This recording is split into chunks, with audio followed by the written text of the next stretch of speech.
Hello guys, तो कैसे हैं आप लोग। तो गाइस आज हम एक काफ़ी इंपॉर्टेंट चैप्टर को कवर करने वाले हैं। आज हम इंट्रिंसिक वैल्यू और टाइम वैल्यू को समझने वाले हैं।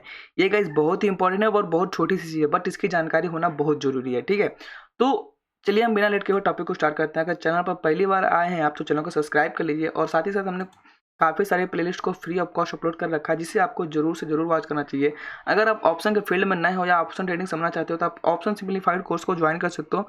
टोटली फ्री ऑफ कॉस्ट है, कोई भी चार्ज नहीं है, आप इसे ज्वाइन कर सकते हो। इसमें हमने सब कुछ बेसिक से बताया है। अगर आपको इंटरडे ऑप्शन सेलिंग समझना है या इंटरडे ऑप्शन ट्रेडिंग करना है तो आप ये वाली प्लेलिस्ट को वॉच कर सकते हो। इसमें हमने सेटअप के साथ साथ खुद लाइव मार्केट में काफ़ी बार ट्रेड करके भी आपके साथ शेयर किया है। अगर आपको एक्सपायरी डे पर काम करना है तो आप ये वाली प्लेलिस्ट को वॉच कर सकते हो। इसमें स्ट्रेटजी बताई है, एडिशन भी लाइव करके दिखाया है और लाइव ट्रेड भी काफ़ी बार किया है। ऑप्शन नहीं समझना है तो आप ये वाली प्लेलिस्ट को देख सकते हो, और भी कुछ प्लेलिस्ट है जिसे आप अपने अकॉर्डिंग देख सकते हो। तो चलिए बिना टाइम वेस्ट किए हुए हम लेके चलते सीधे टॉपिक की ओर। तो यहाँ से मैं सेंसी बुल को ऑन कर लेता हूँ। ये जैसे कि आप देख सकते हो, ये सेंसी बुल का ऑप्शन चेन है। तो देखो, जितने भी ऑप्शन के प्रीमियम होते हैं ना, वो दो चीज़ों से मिलकर बने होते हैं। पहला आईवी मतलब इंट्रिंसिक वैल्यू, और दूसरा टाइम वैल्यू। ठीक है, इसका प्रीमियम बना होता है। जैसे कि मान लो कि ये है, तो इसमें दो चीज़ शामिल है, IV intensive value plus TV time की वैल्यू। आईवी से आप इम्प्लॉयड वॉलिटिलिटी मत समझ लें, यहाँ पर इंटेंसिव वैल्यू की मैं बात करूंगा, जो भी बात करूंगा। ठीक है, देखो इंट्रिंसिक वैल्यू मतलब उसकी रियल वैल्यू, उसकी रियल वैल्यू क्या है, उसकी एक्चुअल वैल्यू क्या है, वो होता है। अब मैं बिना कॉम्प्लिकेट को सीधा प्रैक्टिकली समझाता हूँ आपको। देखो, जितने भी ओटीएम के स्ट्राइक है, चाहे वो कॉल के हो या पुट को, जैसे कि ये सब ओटीएम है ना, इसमें केवल और केवल टाइम की वैल्यू होती है, कोई भी इंट्रिंसिक वैल्यू नहीं होती है। कोई चाहे वो कॉल की तरफ का हो या फिर पुट की तरफ का, ये भी जितने भी है ना, इस सब में केवल और केवल टाइम की वैल्यू है, कोई भी इंटेंसिव वैल्यू नहीं होती। इंटेंसिव वैल्यू केवल और केवल इन द मनी वाले में और एटीएम वाले स्ट्राइक में आपको देखने को मिलेगी। तो मैं एग्जांपल लेके चलता हूँ। देखो, जब भी हम बात करते हैं कॉल के आईवी की, जब भी बात करते हैं कॉल के आईवी यानी इंटेंसिव वैल्यू की, तो इसका फॉर्मूला आप नॉर्मली से समझ लो। इसका हो जाता है current market price minus strike price. ठीक है, तो ये निकल जाता है आपका कॉल का एवरेज। जैसे कि मान लो कि ये मार्केट का करंट मार्केट प्राइस है। ठीक है, अब सपोज कर लो कि हमें इसी का निकालना है, इसी का निकालना है क्या, आईवी। इसका मतलब इंटेंसिव वैल्यू कितना है, रियल वैल्यू कितना है। अभी तो 94 पे चल रहा है ये। तो अब मेरी बात समझने का ट्राई करो आप। इसमें से हम क्या घटा देंगे, इसमें से हम घटा देंगे स्ट्राइक, तो 15,900 है स्ट्राइक प्राइस। ये कितना बचेगा, 38। यानी कि इसका जो आईवी है ना, ये 38 रुपये का ही है। लेकिन अगर वहीं मैं बात करूँ इंट्रिंसिक टाइम वैल्यू कितना हो गया, तो टोटल प्रीमियम कितना चल रहा है इसका, 94 का चल रहा है। तो इसमें टाइम वैल्यू कितना हो गया, -38, जो इंट्रिंसिक वैल्यू होगी। तो यानी कि इसमें 56 रुपये का जो है वो है टाइम वैल्यू।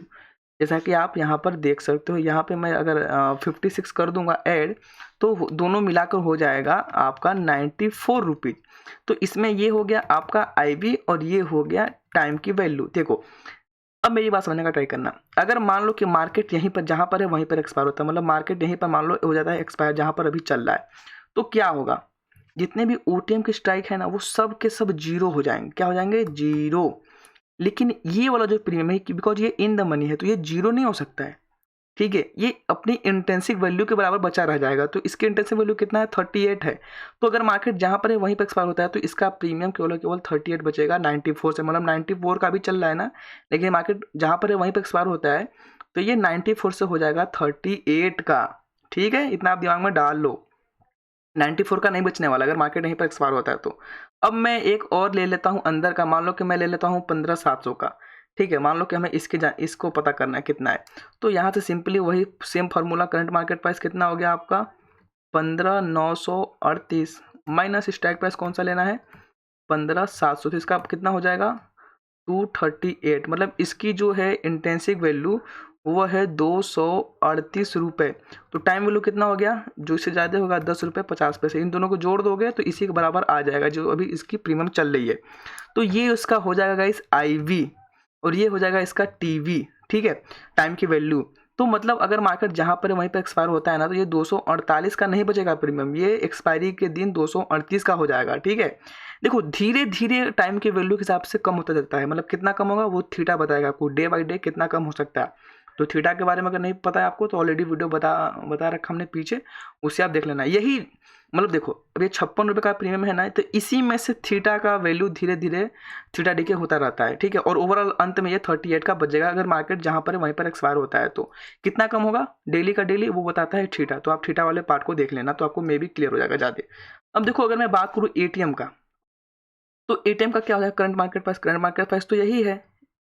और लेकिन एटीएम का स्ट्राइक प्राइस किसका है 15,950। तो इसमें से जब भी हम 15,950 घटाएंगे तो जाहिर सी बात है कि हमारी वैल्यू माइनस में आने लगेगी, ठीक है। तो जब भी माइनस में इंटेंसिव वैल्यू नहीं होता है तो इसमें भी कोई इंटेंसिव वैल्यू नहीं है, ये जीरो है।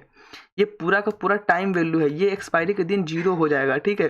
बिकॉज देखो 15,938 में जब हम 15,950 घटाएंगे तो जाहिर सी बात है कि -12 के आसपास का रिजल्ट आएगा। जो -12 माइनस में इंटेंसिव वैल्यू नहीं होती है, प्लस नहीं होती है। तो इसमें कोई भी इंटेंसिव वैल्यू नहीं बचा है, केवल टाइम की वैल्यू बची है। अब सिंपली हम लेके चलते हैं आपको पुट की तरफ। तो पुट का क्या हो जाएगा, अगर जब भी हम पुट की IV निकालते हैं तो उसका फॉर्मूला थोड़ा सा इसका अपोजिट हो जाता है। तो P का जो IV होता है वो हो जाता है guys strike price minus CMP current market price. मतलब मान लो कि इसका निकालना है आपको 16,000 का, तो स्ट्राइक प्राइस कौन सा हो जाएगा, हो जाएगा 16,000 माइनस करंट मार्केट प्राइस, यही चल रहा है 15,938। कितना हो जाएगा गाइस, ये हो जाएगा 62 के आसपास का। 62 मतलब ये जो 111 रुपये का प्रीमियम है ना, इसकी इंटेंसिव वैल्यू केवल 62 रुपीज़ है। तो टाइम वैल्यू कितना हो गया, तो टाइम की वैल्यू हम कैलकुलेट कर लेते हैं। यहाँ से 111 में से 62 घटा देंगे, जितना भी आएगा वो टाइम का वैल्यू हो जाएगा। तो यहाँ से हम कैलकुलेट कर लेते हैं 111 माइनस 62 इक्वल टू 49। मतलब इसमें आपको 49 का जो प्राइस देखने को मिल रहा है ना, वो है टाइम की वैल्यू, ठीक है। टाइम की वैल्यू मतलब अगर मार्केट जहाँ पर वहीं पर एक्सपायर हो जाता है तो ये 111 का जो प्रीमियम है ना वो बचेगा केवल 62। इसमें से 49 का प्रीमियम कम हो जाएगा। बिकॉज क्यों, क्योंकि ये है टाइम की वैल्यू, ठीक है। अगर वहीं मैं बात करूँ एटीएम के बारे में बात कर लेता हूँ, एटीएम वाले स्ट्राइक की, तो इसमें कुछ ना कुछ टाइम वैल्यू होगा। वो कैसे, आप देखो स्ट्राइक प्राइस कौन सा है 15,950। 15,950 करंट मार्केट प्राइस कितना है, इतना, ये हो जाएगा 15,938। तो आपका रिजल्ट कितना आएगा 12। मतलब ये जो 84 का प्रीमियम चल रहा है ना, इसमें 12 रुपये है आपका IV, और जो बाकी बचा वो कितना बचा, वो 62 बचा, ठीक है 72, ठीक है। तो ये जो 72 का प्रीमियम है, ये है इसका केवल टाइम वैल्यू। मतलब अगर मार्केट जहाँ पर है वहीं पर रहता है, वहीं पर एक्सपायर हो जाता है, ये जो 84 का प्रीमियम है वो बचेगा केवल 84 का ना बच के वो बचेगा 12 रुपये, ठीक है। और इसमें से 72 रुपीज़ घट जाएंगे, जैसे जैसे टाइम बीतेगा मार्केट में, वैसे वैसे धीरे धीरे कम इसका प्रीमियम कम होते होते जाएगा, और अंत में ये 12 रुपये ही बचेगा अगर मार्केट जहाँ पर है यहीं पर एक्सपायर हो जाता है। तो मुझे उम्मीद है कि ये चैप्टर आपको, ये फंडा आपको बहुत ही ज़्यादा आसान शब्दों में क्लियर हो गया होगा। देखो अब जब भी आप लोग ऑप्शन बाइंग करते हो, जब भी लोग आप लोग ऑप्शन बाइंग करोगे, तो ये चीज़ ध्यान रखना कि जिसका टाइम वैल्यू कम से कम हो उसे बाय करना। मतलब इन द मनी वाले स्ट्राइक को बाय सिलेक्ट करना। अभी हम आगे डिटेल में समझेंगे, ठीक है। तो मिलते हैं फिर नेक्स्ट वीडियो में, तब तक के लिए बाय।